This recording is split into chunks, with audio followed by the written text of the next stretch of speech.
Yeah, back to Utah for me. Spencer Fano is number two, and again, I think it was quite close at the top, between the top two. So he played on the opposite side of the line from Caleb Lomu. So great to see for Utah having two top offensive tackles who have been in their line for a while now. I think he's a really fluid, flexible mover with really good body control. He's got good hip flexion. He gets really down low into his sets. He's got quick reactive feet, and he's got reasonable functional power. Although he's not the biggest tackle. Run blocking wise, he's a really good run blocker. He generates movement through taking good angles. He can get out there quickly. He's got good reach. He's got good timing when he climbs as well, and he maintains that balance and control. Sometimes with pure power on the run game, he can struggle a little bit, and he can sometimes just be a little bit too patient on those kind of double team moves. Pass wise, he sets really well. He doesn't waste a lot of motion. He mirrors very well. He's improved his anchor. We talked about his play. It's definitely better this season than it was the season before. And he's a good hand fighter. Again, sometimes those long armed, strong defensive linemen can get him a little bit. And particularly from really wide angles, he sometimes turns and opens his hips a little bit early and allows them a light lane either side of him. But he's technically refined, really detail driven. He's consistent. He seems to have a bit of that leadership traits as well. If he goes top five, I wouldn't be surprised. Yeah, I think we've done the same thing. We've swapped these. So I've got Spencer Fano at one. Yeah. It's a 6'6", 308 pounds. He's listed at the same height and the same weight as Caleb Lomu, and I was surprised by that because I thought Lomu looked like he was carrying more weight and played like he was carrying Yeah, more weight. I was yeah, he does.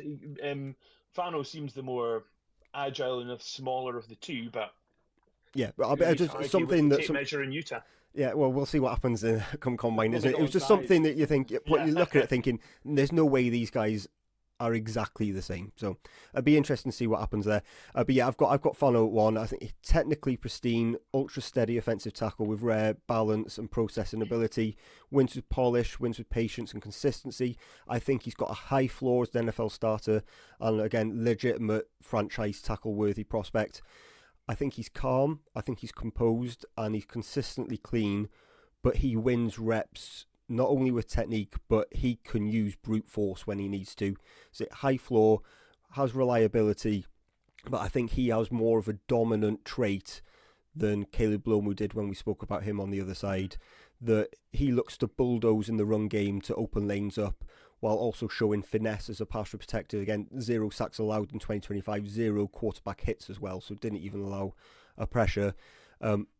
Is in pass protection, he's able to mirror, slides smoothly, stays square, forces edge rushers to widen around the arc, attempting to, and then almost forces them to come back inside where he's loose as a mover, and uses great balance and recovery techniques, meaning that he rarely gives up clean angles to quarterbacks.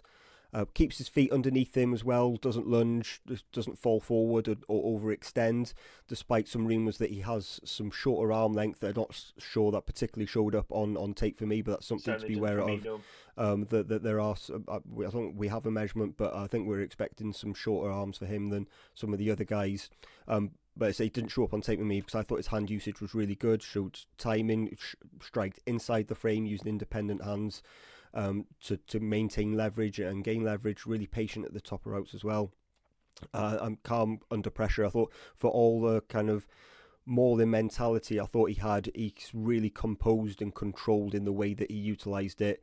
Weaknesses, while the length wasn't a problem, I don't. He clearly isn't some type of athletic freak freak in terms of the size that he's going to bring. There are times where the kind of long arm rushers are able to strike his chest, but he counters them pretty well, and he's able to do that quickly. And he can give up ground against pure power rushers, where his anchor's good, but the kind of the bigger bull rushers, maybe like the defensive tackles who are moved outside, can manipulate the pocket slightly against him, where he needs to kind of re-anchor and re-stabilise before going again. And I think he's a player who relies more on technique than athleticism, which is not a bad thing at all. He just isn't a physical freak, but he wins by doing all the right things right, and I think that is worthy of a top 5 pick in this class. Yeah, we've talked about the Utah tackles for a long time. Little story was about a week before we met up to watch the draft last year. I was out with my good lady wife, and I was texting. Who are you texting? And oh, I'm Me what are you again. texting about? What are you texting about? Oh, just the tackles from Utah for 2026 draft, and it just went over her head. She just glazed her eyes and went, "What nonsense are you talking about?" But that's how long we've been talking about the Utah tackles for before we even watched last year's draft. So those two guys have been right up there for the best part of a year or so.